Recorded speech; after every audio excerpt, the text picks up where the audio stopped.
Join us for a very special episode, Walking the Museum, with photographer and video maker Kadir van Lohuizen.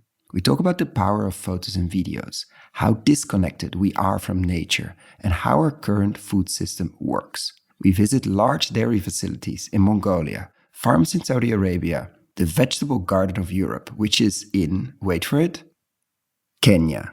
And then the beans, sweet peas and mangoes grown there, already cut in pieces and packaged, are in an overnight flight to Amsterdam and London. We visit slaughterhouses in the Netherlands and one of the largest beef operations in the US with over 250,000 cows and with plans to double that. Enjoy this thought-provoking reality check of the current food and agriculture system and the power of visual storytelling.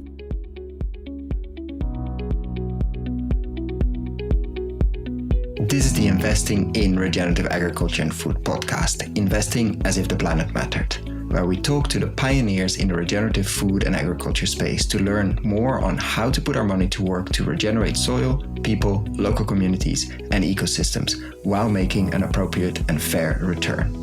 Why my focus on soil and regeneration? Because so many of the pressing issues we face today have their roots in how we treat our land and our sea, grow our food, what we eat, where and consume. And it's time that we as investors, big and small, and consumers start paying much more attention to the dirt/soil underneath our feet. To make it easy for fans to support our work, we launched our membership community, and so many of you have joined us as a member. Thank you.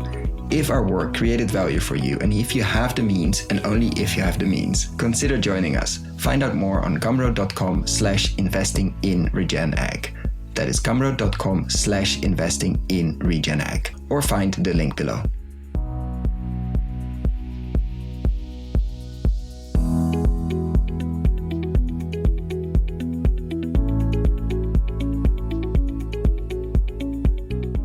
So welcome at a very special Walking the Museum. We normally do quite a few Walking the Land, and this is land as well, but it's a very special moment. We walk in the museum with Kadir van Lohuizen, who very kindly hosts us here at Food for Thought in the Het Scheepvaartmuseum in Amsterdam, where we're going to see a lot of things. We're going to make it as visual as possible. You're able to see a lot online as well. If you happen to be in the area before January, please come and visit. This will be a touring thing as well. There will be many opportunities where you can see this in other places. So we're not going to discuss the exhibition and try to make you see them, but we're going to discuss the reasoning behind what has led you to this wonderful one. We've had a number of listeners of this podcast strongly advise us to be here. And of course, thank you to Femke for making this possible, and others for nudging us to do a walking the museum with Kadir. So welcome, first of all. Thank you for making time in your busy schedule. First of all, it's actually a question we always ask anybody working in our space of food and ag and regeneration and trying to change the food system. Why the food system and why food and ag? Well, first of all, I'm a photographer and filmmaker as well. It's a very visual thing, so that helps. Well, that was the question. Is it visual? And, it's kind of an open door because I think we assume that we know where our food is coming from. And it started from curiosity. Because, over the last 10, 15 years, my projects are more long-term, are much larger, and are connected to what's happening with the climate and our environment. So, working on a previous project where I was looking at the consequences of the rising sea level, I noticed that it's obviously happening today. It's not something which will happen in 1 or 2 generations. So many coastal regions are affected by this. Many farmers are therefore affected by it. It means that more frequent flooding, the land becomes saline. And people can't grow their crops anymore. And that's already enough reason for people to leave, So food security... In the huge deltas that you visited for rising sea levels, yeah. Of course, that's as well here in the Netherlands. As well here in the Netherlands or in Bangladesh. Seawater is creeping in. So that was kind of when I started to realize that food security is not a given anymore. I worked on a big project about waste management where I noticed physically, but with my own eyes, how much food we throw away every day. It's still 1/3 of our food globally which is thrown away. Massive amount of emissions as well, yeah. Massive amount of emissions. So, and then realizing, looking at my own plate, that I didn't know where, I actually didn't know really where my food was coming from anymore. And is that a normal way for you? Like you see food as a potential topic logically, let's say from a photographer eye, and then curiosity, and then yeah. I mean, most of my, I'm freelance, so I always come up with my own ideas. So thinking about what's relevant, but also what triggers me and where the curiosity is as well. And I realized that if I don't know this anymore, probably many people don't know this anymore. So I thought it's good to look into this. It was incredibly difficult. I completely underestimated how difficult it was in terms of access. Access to this food chain, basically. To this food industry. And when I started, literally, COVID started. So that made it really, really hard. It also put it very clearly that our food system is fragile, like supply chains. Well, stopped and kept going, and it was really fascinating, scary. But I mean, we saw it started before already. You remember with the container ship that blocked the Suez Channel, and we saw how quickly distribution systems got with one container ship got messed and up. Channel, Only 2-3 weeks, whatever it was. Mm-hmm. How much food commodities actually had to be discarded, and then COVID. Airports, ports closing, we saw that the whole food distribution got into a mess. In the Netherlands, we said when COVID started, we should do this differently. Mm-hmm. We should shorten the chains, eat more local, should produce more local, eat vegetables of the seasons. Well, we obviously went back to the old normal as quick as we could. As quick as we could go out for dinner again, yeah. And then the war in Ukraine started, which also proved that what many people, including myself, didn't realize how much of our food production we outsourced. We know it about the jeans we buy, and we know it about the electronics. But also how dependent many of those things are and were on energy prices and natural gas and fertilizer prices, and that I think many people didn't make that connection that it is a fossil fuel food system, which if fossil fuels go up, it becomes, like I've seen stories of farmers in Ghana that couldn't afford the fertilizer anymore because of those. And so, but what was it, you said it was incredibly difficult to get access, meaning to even find out where whatever on your plate was, or even to get people to, like, I'm coming with a camera, can you please take some pictures? Yes, that was the main issue. COVID didn't help, so, many companies could easily say, no, outsiders permitted. But moreover, it was polarizing in the Netherlands as well. Mm-hmm. There were the farmer protests. They grew by the day. They were blocking the highways. So there was a lot of hostility. Food industry and the media don't have the best relationship, I would say. So there was a lot of distrust that people thought that I was looking for.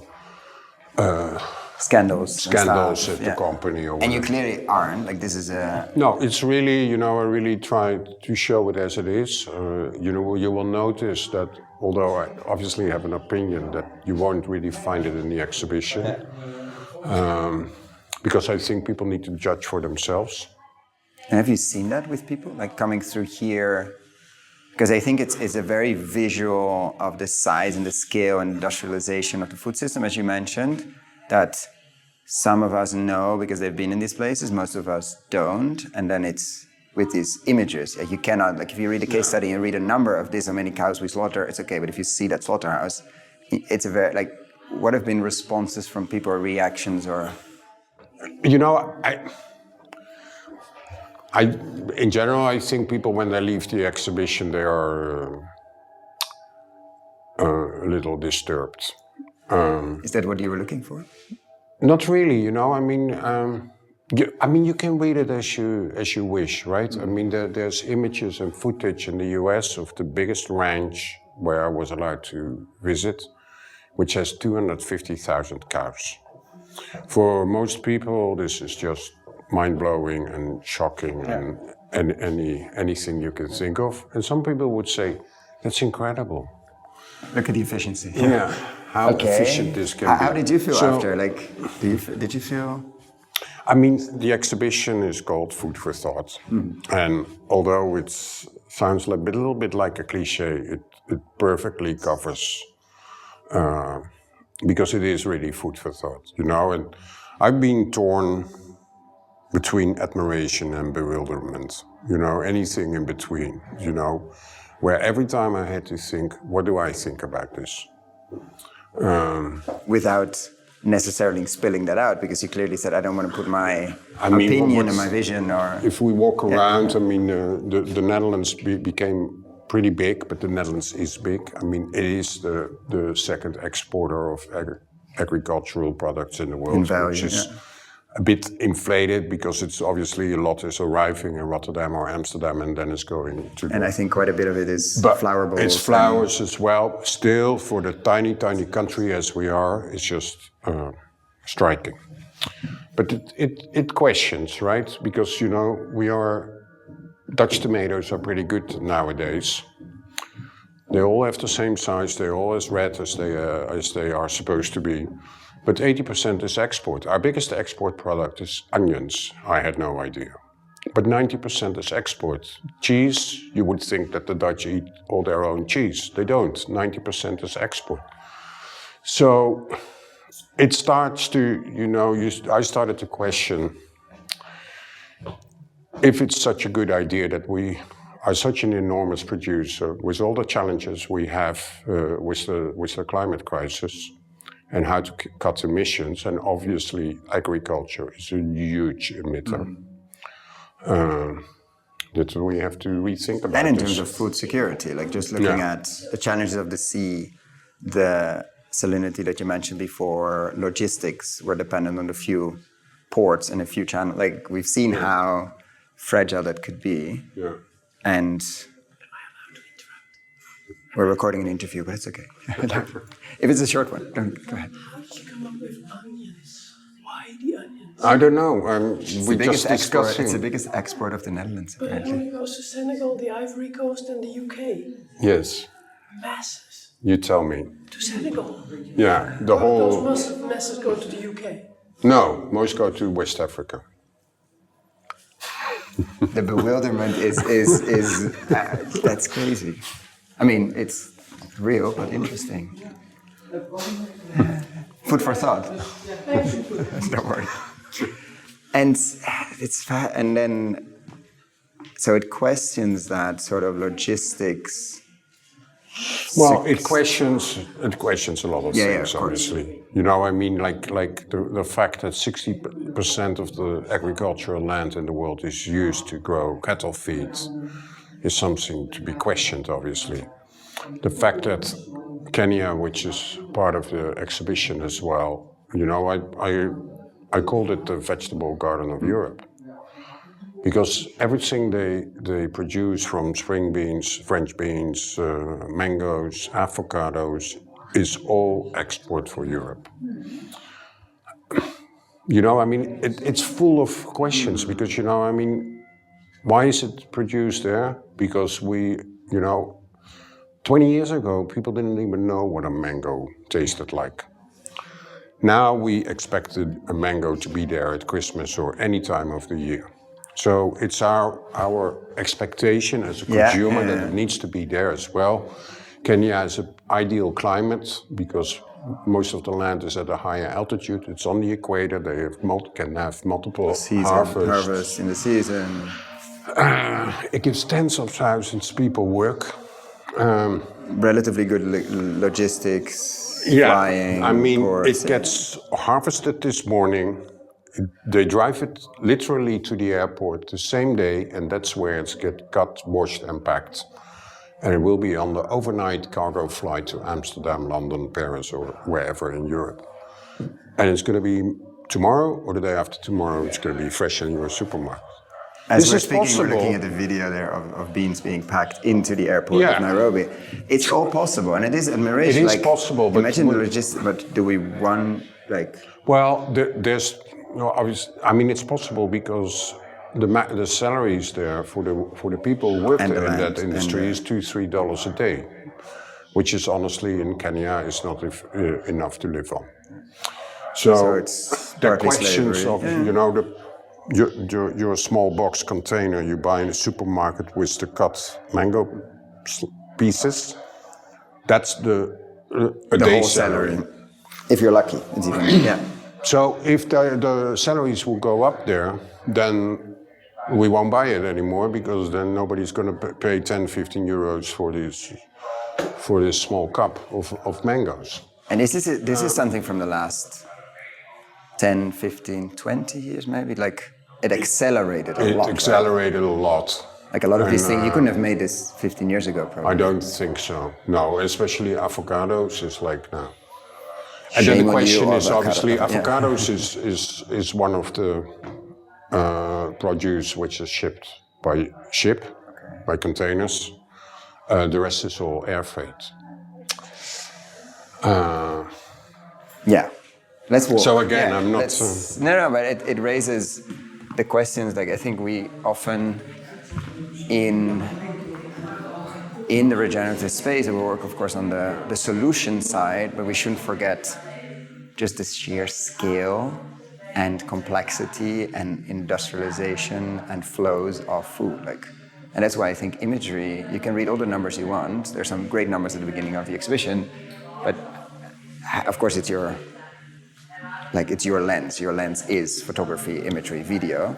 Yeah, How have you seen that apply to the food space? It's really in your face, large pictures, very detailed, very... Yeah, but it's also, I mean, the cliche is also there. So, I mean, I did a lot of research, which I always do because I think that there's a necessity that you need to have some knowledge before you speak to people and can make comments. But there was a lot of data research as well, which is complex as well because, I mean, it meant that I needed to find independent, verifiable sources, which are in the food landscape sometimes hard. Yeah. Yeah, I see your list of resources is extensive. And then you choose, okay, how do you turn it into a visual narrative and story? Yeah, I mean, I'm a photographer by origin, but I'm shooting much more video than Was it before. already before this, or this was? Well, it was already before. Because this became a documentary as well, became a series. Yeah, in that sense, that was kind of new. So I really used all the platforms which were available. But I mean, I'm doing this because I want to make an impact as well. So if I can enlarge my audiences, I will find a way. Because not everybody can pass. So it's also for pragmatic reasons, because to live, I've been 35 years in the business, and fees have only dropped. So if you have to live just on photography, it's very tough. Mm-hmm. So filmmaking and being able, makes it an extra possible. layer. Because I mean, it's my initiative. There's no one who tells me, says that's a great idea. You go, here's the money, and you can. And have you seen for 3 years. Have you seen response to video different than? Because of course it's very different. As a this kind of exhibition. There's a lot of moving images as well, but this kind of exhibition is. I'm not saying this is a photo exhibition with images, etc. But you're taking the video elsewhere as well. Has that been easy? Is there demand, quote unquote, for there is for thought in proper video? Yeah, because a lot of I'm coming from editorial, right? So my medium was the print. Newspaper, magazines, which I still love. Yeah. I love the paper, but a lot. You don't see it with your eyes start to shine when you talk about paper. Yeah. Online is prominent now. So online you can mix the video with the stills. So in that sense it gets used a lot. Yeah. And then as a result I made a documentary on the Netherlands, and then I made a 4-episode series, which is also It's for television and online, but it's including stills as well. So it doesn't it's, blurs. it's challenging because, you know, I mean, I'm the photographer, I'm the cameraman, I'm the Logistically, director. it's a mess. Yeah, I'm doing the sound and I'm flying the drone. So. Oh, at the same time, yeah. That's it. Like, especially in this super intense. We're looking at a container terminal now, and some other place. Like, just practically speaking, how do you even do it? Like, you get into this cattle ranch. Like, how do you even get in? Like, how do you even get them to agree and not see you like another expose journalist that wants to write a scandal piece for the Guardian or something? Which there's a role for that, but it's not your role. Yeah. You know, I mean... You knock, you go, or how does no, it's more complicated than that. I mean, the cattle ranch in the US is a different story. I'll get to that. But like in the Netherlands, I mean, it required building a network where people could recommend me to the management of companies or farms. It meant often set up a meeting, go there without cameras, without gear, trying to explain what I was doing. And slowly, initially, nobody said yes. Literally, no one. But you kept doing these meetings? Yeah, so for one, I had to be very persuasive, and then slowly it started to, you know, I could show the list of at others that allowed me in, and then it started to become easier. But yeah, I mean, it's true. People had to trust me, you know, I mean, and the thing is that which made it hard as well, is you're in a very controlled environment. So I was never alone, you know, you're always guided by someone. And most of the time you're guided by someone who's looking at their watch, if you're already done. So because they have other stuff to do. Yeah, it's far from ideal for so there's the constant for a pressure and story. speed. Yeah, and you have to film fly drone. Yeah, you know, I mean, sometimes I had to shoot. I had like 20 minutes and bring back good imagery, which is sometimes challenging. And it's a one-off, right? I mean, so usually you can say, can I come back tomorrow and do it again? That was usually not the case. No. But so how long did it take? I mean, you started in COVID, you said.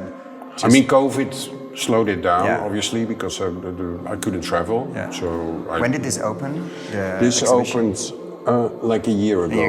November last year. So good 2.5. But when we opened the exhibition, I still hadn't been in China, which was very on the top of my list to go there. But China was obviously closed for ages because of COVID. So when the exhibition actually opened, I negotiated with the museum and said to them, "Listen, I'm sure I'll get into China," and then and they decided to keep a room closed and ready for China. So China only opened last April. And coming back, sorry, to the cattle ranch, how did that happen? The cattle ranch was interesting because all my friends and colleagues at the Washington Post or whoever in the US, I was shooting for the Washington Post as well, said you will never get into those ranches. You know, they sealed off and forget it. Do you then get a challenge out of it? Like no, I mean you want to use cat. Yeah. So I got the name and the number of the owner, and I just called him. And to my ultimate surprise, he said, "Sure, come along," without asking too many questions. And so I thought almost that I was tricked. And I was allowed to stay longer than a day because the ranch is so massive. And I asked him after the first day, I said, "So why did you allow me in? I was just curious." And he said, "Because you're Dutch." So interesting. A lot of Americans or a lot of people in the world think that all the Dutch are still farmers. But most of all, what I didn't think about and what's most important was that many of the farmers in the US are from Dutch descent. Certain region, So and they have names, the guys I think, were Mike de Groot and Dustin de Graaf. So they were third, fourth generation already.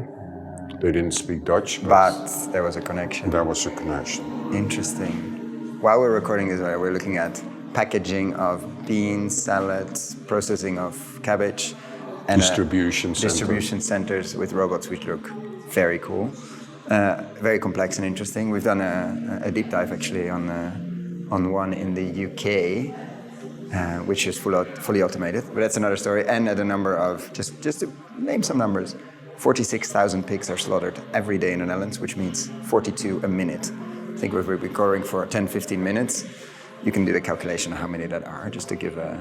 And the average meal, I always wonder about that data, like 30,000 kilometers for the average meal in the Netherlands, right? Or in general, like globally. I think it's a global number. It is, it's coming from research from Wageningen University and others. Which is insane, 30,000 kilometers. That's the Netherlands, Australia. The average one, which means there are actually more. It's a lot of travel kilometers. And so then when you capture all of these, you capture all these pieces quickly, sometimes 20 minutes, sometimes a day or two, sometimes like how do you even start thinking, okay, did you already have the museum space, or how do you start thinking about spaces and themes and narrative for people to walk through? I started to talk to the museum while I was shooting, and they said they were interested. I was a bit surprised because why would you put this in a maritime museum, right? For obvious reasons. I mean, you can see it, but you can also easily say no. The colonial maritime history of the Netherlands has always been food related.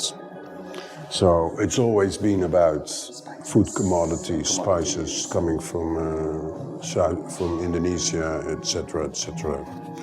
So in that sense, it makes a lot of sense actually that it's in the maritime. Yeah, but still, you need a leadership team that says actually we want to go deep in a very. There's a good director here. Yeah, and a very touchy subject. Who is open to challenges because and it's been good. There've been many people coming, right? It's been extended. Yeah. So for them as well. And so you start looking at. Do you start walking around here then just to walk through the spaces when there's nothing, just to imagine where things work and fit? Or? Yeah, I mean, I worked with great designers, Kummer and Herman. Well, they changed their name, LMNOP now. So we designed the exhibition together, and first of all, we tried to make an exhibition which the lowest footprint as possible. So all the text boards. It's carton, so it can be recycled. And these steel constructions are actually they're rented, but they are used in distribution centers. Wow! So there's that's really cool. So everything that's hanging here basically is the same systems as they use. So which is nice interesting because it's a very historical building. This building was built, I think, in the early 1600s. So to have the metal construction. It's about the contrasts. It's very much about the contrast. Okay, so you start going and you say, okay, we need one room for China because we don't know yet. And then we can take a small walk if you want. And then just from the amount of stuff you shot, like would you guess there's 10% here, 20, 30, or like what's the...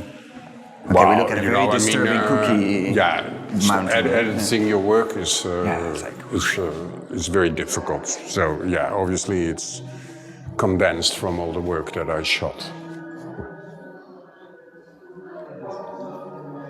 And it has, the interesting thing about this museum is that all the schools are coming here as well.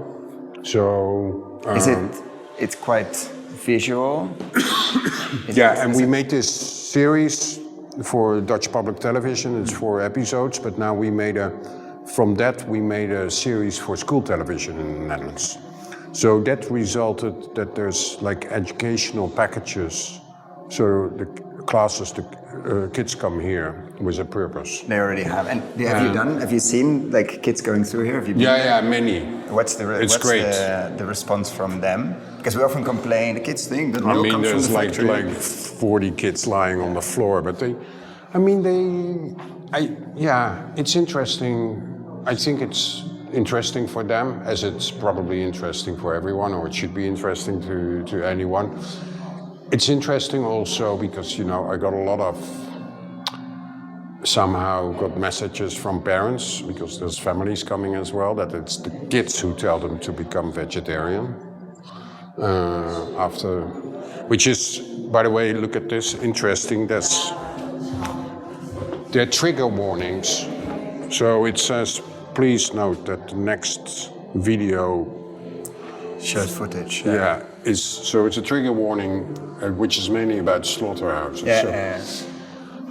I had a discussion with the museum because, it shows actually how disconnected we are, right? The fact that back in the day, when I was a kid, you would go to the bakery to buy bread, and I would go with my mom to the butcher, and the butcher would take like half a cow out of the cooling and cut a piece of meat from it. So you knew that this had been an animal. Nowadays, if you go into the supermarket, all the meat you buy doesn't look like it's ever been a living animal, creature. No. So. And it's. But it's, But you said you had a discussion, meaning you didn't want to put these notices like. Well, yeah. I understood where this was coming from. But it's been interesting because there's been many families here with kids where the parents were explaining the kids what they were looking at. So there's been but for the series, when the series was launched, they have to give it a rating for age. Initially, they rated it for 14 years. And I was like, really? Is this how far we are now? For anything you can watch on television, which is rated 14 years, is hardcore porno horror shows. And a slaughterhouse, yeah, okay. And, you say initially, so that... So, now it went to 12, still. It shows, the disconnection of... I've been at more artisanal slaughter facilities, but it's very brutal. It's if you want to eat meat, that's... I'm not saying you should slaughter yourself, but at least know and see it and be there and understand. Wow.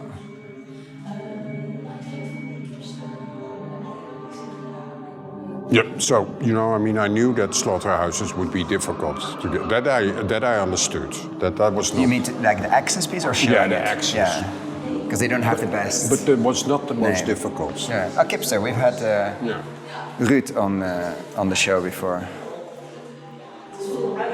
Yeah,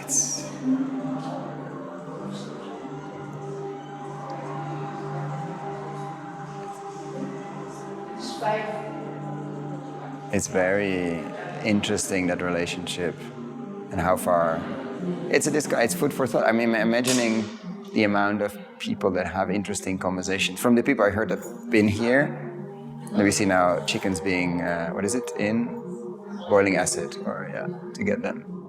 Yeah, so those are laying hens. So normally when they don't produce anymore enough. They're being destroyed. They bring them to the slaughterhouse, and at least some. They don't have a next life, but no, they will become burgers for the little. I think little is one of the. I remember discussing it with Ruud, like how difficult it was to get the meat, also of the non-laying ones, like the cocks, etc., to get them into burgers, to get them into meat, because they're normally just destroyed, like burned. That's it. They're gasified. That's it. How did it change? Because you said it started with curiosity in the food, like the food on your plate as well. How has this changed your own eating habits and your buying habits? And then super cynical, you don't buy anything anymore, or have you become very deliberate? Nothing. It doesn't taste the same anymore, which is a little disturbing.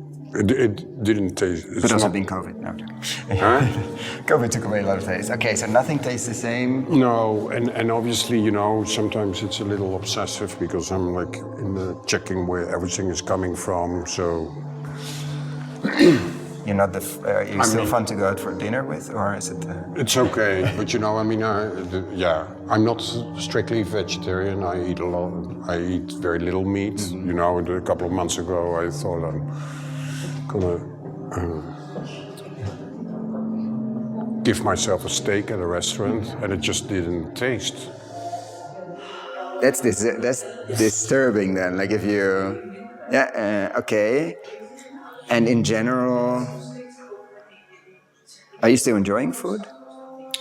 Yeah, but it's not as much as I did. You know, I mean, to buy basil now and knowing it's from Kenya and how it was produced and packed, and it makes it. Not then. That's not even talking about the question if you should buy it. Yeah. But every, you know, the curiosity, how it started, what's on my plate, that problem is solved. But it didn't make it taste better. No. So you're starting a farm?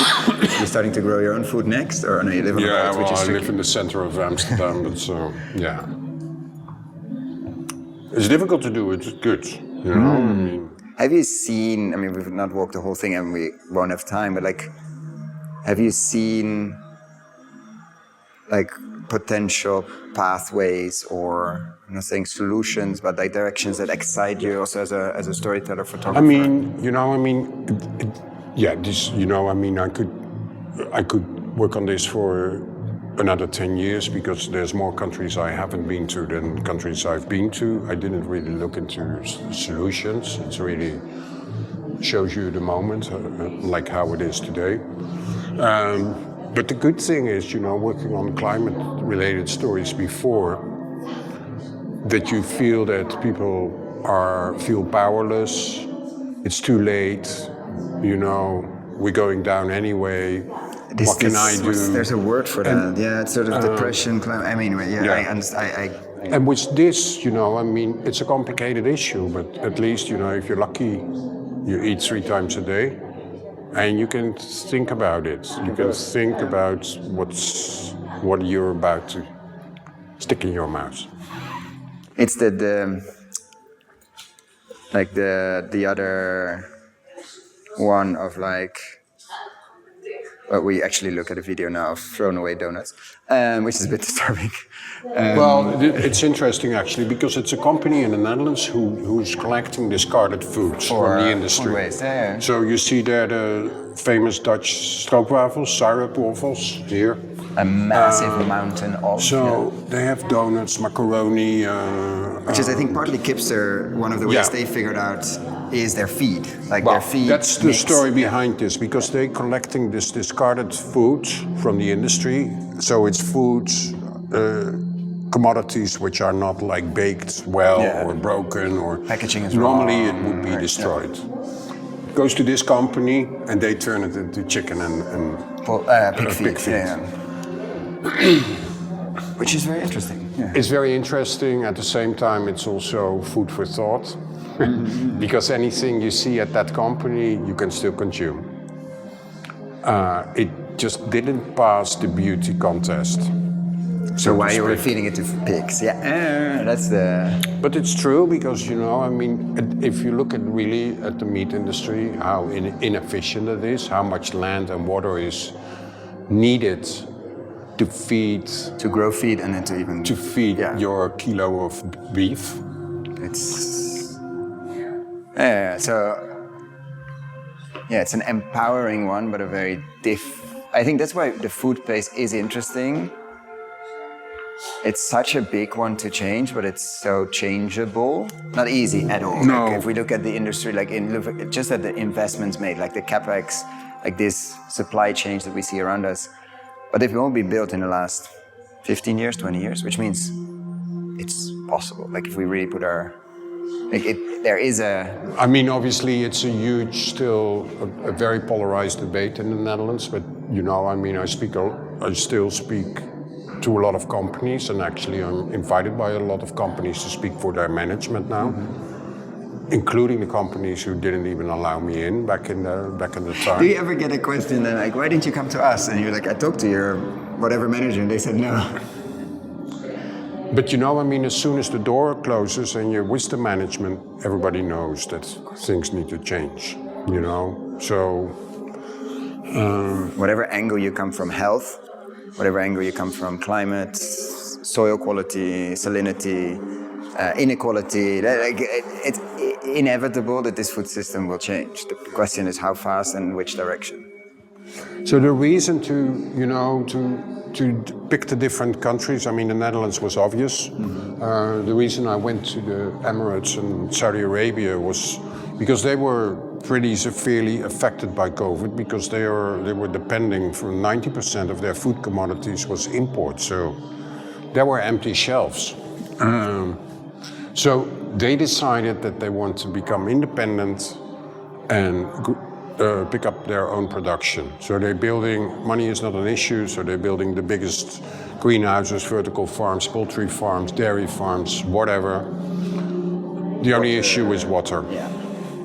Desalination plants are desalination and energy, but both of them are not necessary. Desalination in the Emirates happens because it's relatively small. But it's polluting, it takes a lot of energy. In Saudi Arabia, it's much larger, and that problem is not solved by desalination. So, geoengineering, cloud seeding is the new magical word. Interesting. So you can make it rain, or you can stop the rain. So you can also make it rain at your neighbors, or stop the rain. That becomes it's successful to some extent because there's been several floods in the region which were not very common. So the problem is that they can make it rain, but there's no off switch. There's no off switch. Which is very tricky. It's interesting because it has side effects like severe sandstorms afterward. So. Yeah, it questions, obviously. It's an interesting angle, and like a theme of the podcast we've been exploring a lot are small water cycles. Like, how do you restore land at a size enough that it attracts the rain by itself, which you could call natural geoengineering, but because many of these places were relatively green not so long ago, and even the Mediterranean. If you look at Spain now, the amount of desertification is massive for a region that produces a lot of our veggies in the winter, and the water tables are dropped. But it used to rain there way more and way more constant than it's.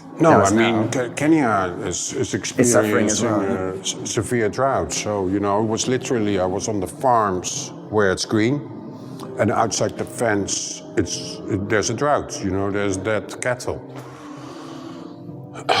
So it's irrigation, and obviously deep wells. Yeah. And then with the hike in avocados, which is one of the most water-consuming crops we have. It's food for thought. And now we go to the USA, which is bigger. Yeah, so the US, I thought about it because it's a bit of a cliche, but at the same time, it is the biggest producer, exporter,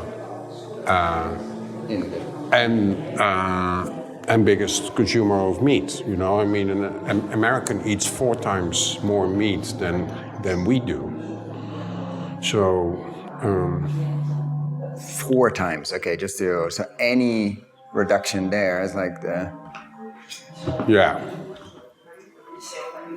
Yeah, we do a lot of. Actually, most of our listeners are in North America. The global averages. Yeah, so obviously those animals need to eat. So I realized, I've been after driving around 8 states, I started to realize that I never saw any land where any crops were being grown for human consumption. It was all for cattle. It's probably the biggest lever we have in change is how we feed animals, and of course that we eat it, but how that. Yeah, and we have the animals here in the Netherlands, in Amsterdam, which I didn't know is the biggest soy port of Europe. So soy from the US and Brazil mainly is coming into Amsterdam. Half stays in the Netherlands and the other half goes to Germany, elsewhere in Europe. And it's not even So good to that's- feed it to cows. Like the ruminants, number of 30,000 kilometers comes from. what's on your plate, if you start calculating, it's not so crazy. Yeah. And it's like Or you start to understand how that number gets there. came about. The visual. Like, there's the logistics. The port of New Orleans, yeah, it's famous as being one of the biggest. The fragility as well. Like you need one container ship, like what we saw in, where was it, in the US, a container ship hitting a bridge and thereby blocking an upstream harbor in.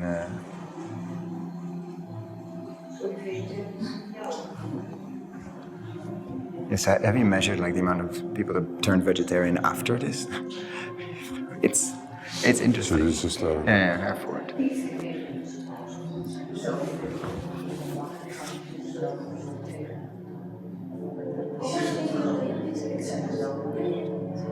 So this is the one where you were looking at imaging now of a beef, This massive is beef. This is the one where you could stay. Yeah, longer, this is the yeah. ranch in Texas.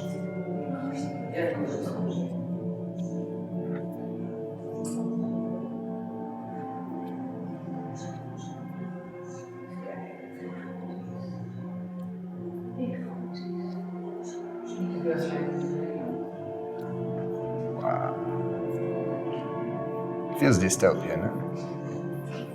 Yeah, I mean, he said don't walk around, take a car. So I kind of understood how big it was, but only when I flew the drone. The drone, yeah. It Now was you like- see the imagery now, it's like alfalfa, soy maize, yeah, that's the common. Which are grown on huge center pivots with irrigation. Well, Saudi Arabia Brazil. bought plots of land I know, in the in, US, like in Arizona, in pretty dry huge scandal. states, to grow alfalfa for the cattle back home. And who allowed that is also interesting. Wow. We now see how they're filling the bottles for For the cows. the cows.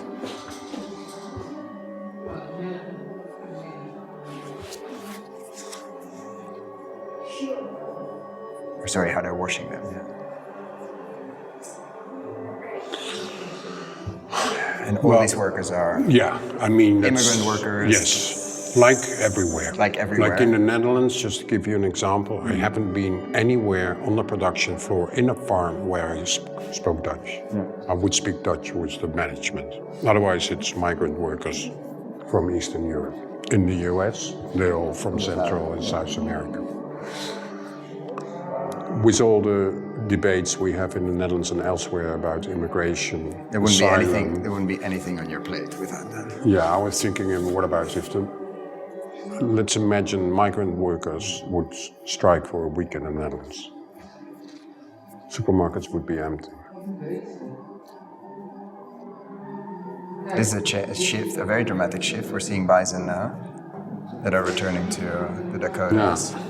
Why did you choose to show this as well? Well, because it was like... Because you were so depressed after the Texas one. I mean, this is, It's also we a know the dramatic dramatic one, yeah. story about the Native Americans, and basically especially depending on the tribe, they were living off their buffaloes, bisons, and they were all killed by the settlers. They were almost exterminated. So they're bringing back now the cattle, the bisons, also to improve their diet because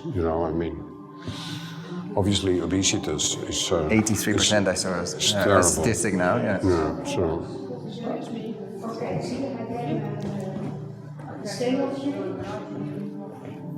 Yeah, and it's a cultural thing as well. Like the bison is so important way beyond food and grassland management, and we can't even imagine the cultural piece to that. I've seen them returning, and what it does to tribes. It's like a tribe member coming home.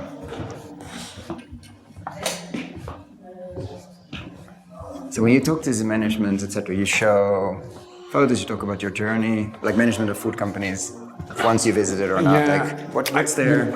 I think, Because they know. Like, why do they need you to smash it in well, their way? they don't, because in the beginning I was like, I thought like, if you're from the city, you think a farmer is a farmer, right? Well, first of all, if you was a tomato grower, when you call him a farmer, he will kick you out in a second. So we kind of assume that somebody who has pigs knows what a greenhouse for tomatoes looks like, and they don't. I mean, it's completely separated industries. Okay. So they're curious about other sectors. If you're doing fish, because they don't know. And even, the management of Albert Heijn, the big supermarket in the Netherlands, they don't know how the works are in Kenya. Yeah, they have some people who once in a while go there to check on the farms, but in general... And so how are those conversations then, of course, without mentioning name? Like, what's the general vibe? It's more like I'm invited as a keynote speaker, and... to bring some food for thought, Yeah. And as long as I'm not censored or have to send my presentation beforehand, I'm fine.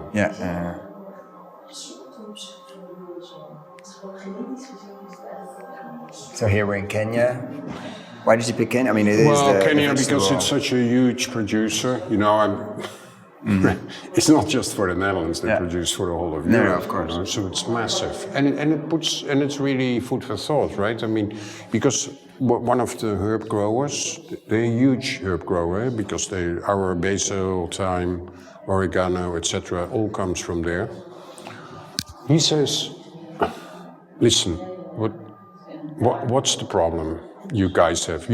If you grow it back in home, you put it in a greenhouse, which you either have to heat in the winter or you have to cool it in the summer.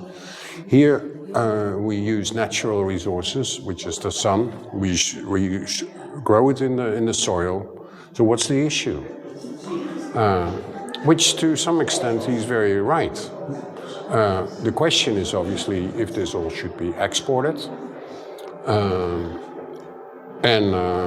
And what about the wages? What about the wages? What about chemical use? What about water use? What about the externalities? Of course, it's currently not in the price. I mean, those farms are huge. So it kind of sometimes gave me like a sense of plantations, right? From the just replaced with a bit of wage and then calling it okay, and maybe a certification somewhere. And definitely the power dynamics aren't equal. Yeah. I mean, I didn't do much about fish, but in Kenya there's the fish, and why is the fish there? Because I was allowed to go we have the food security, they check all the imports which comes in. They check the selection. I was allowed to go with them in Schiphol. That's where I saw how much vegetables and fruits were coming from Kenya. But they also had this fish. Now perch. And I was like, what are we doing with that? Because it was like 1-2 cargo flights a day arrive from Kenya, Tanzania, with Nile perch. It's never on the menu. You were like, I've never seen it on my plate. Like, where does it go? I don't, I mean, one of the inspectors said it's, the fish sticks, that's which is supposed to carry cod. Cod, But, which doesn't, it's sold as white fish. But the story behind the Nile perch is that back in the 50s, it's an invasive species, they put it in Victoria Lake, which is the biggest sweetwater lake in Africa. But it's such a predator that it eats everything, including the Tilapia, indigenous yeah, species, the which local is the tilapia. So is it good that we're Kenyans- eating it? Huh? So it's good that we're eating it. We're eating the plague. Well, the problem is that the Kenyans, Tanzanians, and Ugandans who share the lake, they don't eat Nile perch. So, okay, it's being exported, but the tilapia is not there. So now the Chinese are farming tilapia in China and shipping flying it. it to... We've done. It should be out by when this is out. Otherwise, it's going to be out soon. With the biggest tilapia farmer in Kenya and Rwanda, and he made an interesting point. He said it really makes me smile when I think that, because they sell everything local, nothing is exported. When somebody in they have a farm, right? Victoria Farms, and like somebody here nearby can eat a really good, high quality piece of protein without antibiotics, etc. And somebody super chic in New York is eating sushi that's antibiotic salmon. Like she can eat a better one here than you could eat there in many cases. So there are, but it's the cheap tilapia coming in Mozambique, etc. So we just crossed the border into China, which wasn't easy for you to do back in the day. When I was in, when you were in, how was the response there? Like, what's the Do you know, I would have never believed if you would have told me, but it was the easiest country to work in compared to all of them. And I think it's partly because China is getting a few things right, where we were talking about producing locally and shorten the change. They just did that, and so they're building the biggest greenhouses around the existing cities or new cities. So fresh produce is always close by. I mean, systems are completely automated, robotized. So it's quite efficient actually. So I think the reason why it was relatively easy is I think that they are proud to show, look, we're leading, or at least the 1.4 billion inhabitants. And I never thought... food security and long-term thinking is... Yeah, and so they decided that they don't want they don't want to be depending on food imports anymore. Like on so energy, they're producing locally. Yeah. By the way, what I never realized when I started was like, I thought the Netherlands is just a chapter and then it's a chapter, but I didn't realize that I've never been in a greenhouse anywhere in the world, including China or the US, which hasn't been built by the Dutch, or where the technology is Dutch. Slaughter lines are Dutch. Most of the vegetables originate from Dutch seeds. So, which is, probably a better way of export than milk powder. And like for the Netherlands as an export, it's way, like you get left with less waste that we are now, of course. So how long have you been in China? Like how many different... China was relatively, I've been in all countries. I've been more than once. In China was only once. Okay. And I've been there like 2-3 weeks. So that was relatively quick, but since the access was pretty good. Then you don't have to hassle and getting in. Also hear the scale again. Yeah, obviously there's a few things to say about it, because the Chinese government has come up with this idea that the Chinese should get big on dairy. So they're building these huge dairy farms in Mongolia, like huge. By the way, all dairy cows are Dutch, of course. Friesian Holstein, anywhere in the world. And with the, where people are getting better off, they consume more meat as well. So there's a few downsides to it.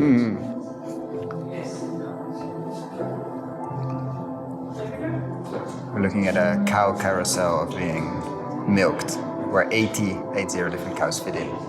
Yeah, and they were playing Fury-Lise 24/7. I asked the manager, what's this? They said they did scientific research that Beethoven keeps the cows calm, happy, and productive. They're very intelligent beings. It's just a scale. We're looking at a container port now. The largest container ship that can carry 24,000 container ships.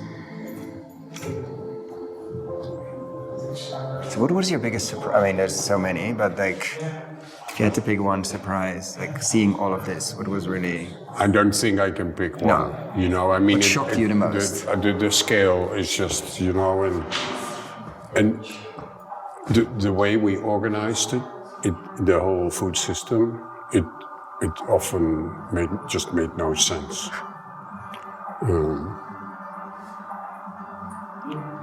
But it's also our, you know, we are part of this as consumers, right? We expect everything to be there.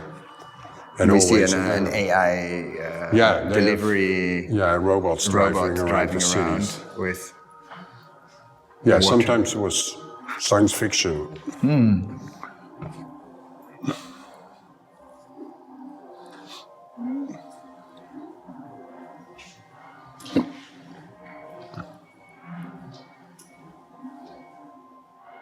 So many people work in this space, of course, in packaging, processing, cutting, delivering. Massive gingers. It's not as hectic as elsewhere, you know. I mean, they seem, but they have, workforce is not an issue. So we came to the end. So this is the... Yeah, this is what do you, when you design some, of course with the designers, what do you think, okay, how do I leave people... Yeah, so there's, you know, I mean, there's here like people, mainly kids, they can take a card here from, and they can write a question. Mm-hmm. It's very funny if you read some. Is this fun for you, yeah? Yeah, so we collect them. Like you can ask for like why, what, who, when, and how, and somebody's saying, why can't we just eat with F? Meat? So this, I would like to know when animals get the same rights as humans. People. Yeah. I see animals being definitely a theme. Is this a children one? How sad for the animals?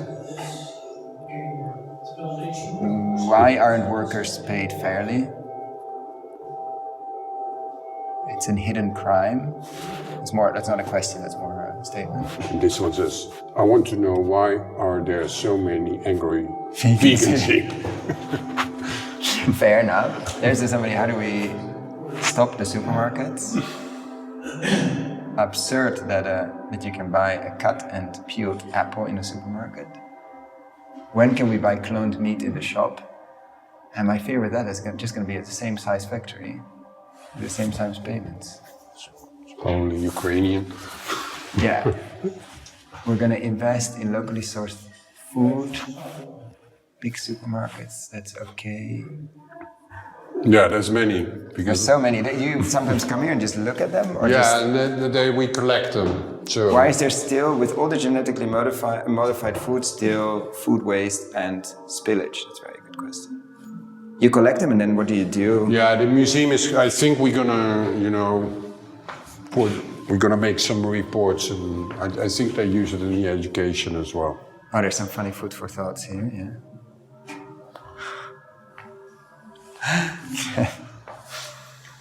There's a farmer cutting onions with a mountain of onions behind him, and it says it wasn't clear if farmer Frank is crying because of the onions, cutting onions, or because of the horrible deal he gets with processors.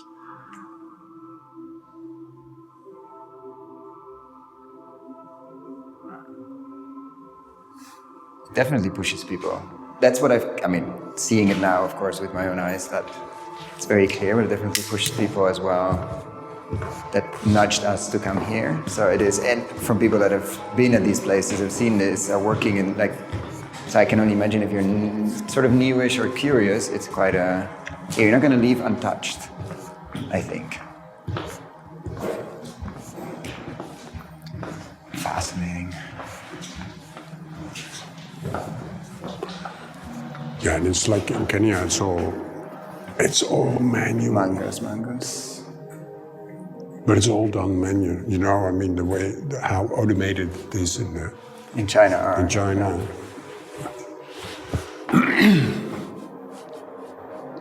So, I didn't know they were cutting it. Cutting mangoes by hand. Yeah, for your containers. And then in an airplane. Like, there's so much wrong with that. You never buy a mango anymore cut, right? Like, no. Wow. Okay, thank you, Kadir. We're back here and the numbers keep rolling. So at the beginning, actually, there are a number of interesting numbers about the Netherlands, the different harbors, the different import and export, onion kilos, etc. And of course, since the moment we walked in, they've been running, except for the number on top, which is the amount of people that are which starving. Also should be running, which says that people are starving worldwide, and I'm afraid that's only increasing and not decreasing. 435 million, which I think is around 800 now. Yeah. Thank you for walking us through this, and thanks for having me on the show, and for giving us food for thought. We're going to share some imagery. We're going to, of course, nudge people here. If you have the chance, go. But also, I mean, we have a global audience. Of course, you can't. But there are ways to get this to your country if you want. There are ways to expose people to food for thought as a mindset shift. I mean, we need to work on solutions. We need to hold companies accountable. All of the work, which a lot of you listening are doing, is fundamental. But until the general audience, whoever walks in the street, has a glimpse of what actually it takes now to produce their food and what it does to all of us, including all non-human beings and the planet. Yeah, till enough people care, it's just going to be a long road. So thank you for doing this hard work, disturbing work, interesting, fascinating, and through your lens, your stills, and your moving imagery to bring it to us. You're welcome. Thank you so much for listening all the way to the end. For the show notes and links we discussed in this episode, check out our website, investinginregenerativeagriculture.com/posts. If you like this episode, why not share it with a friend or give us a rating on Apple Podcasts? That really helps. Thanks again, and see you next time.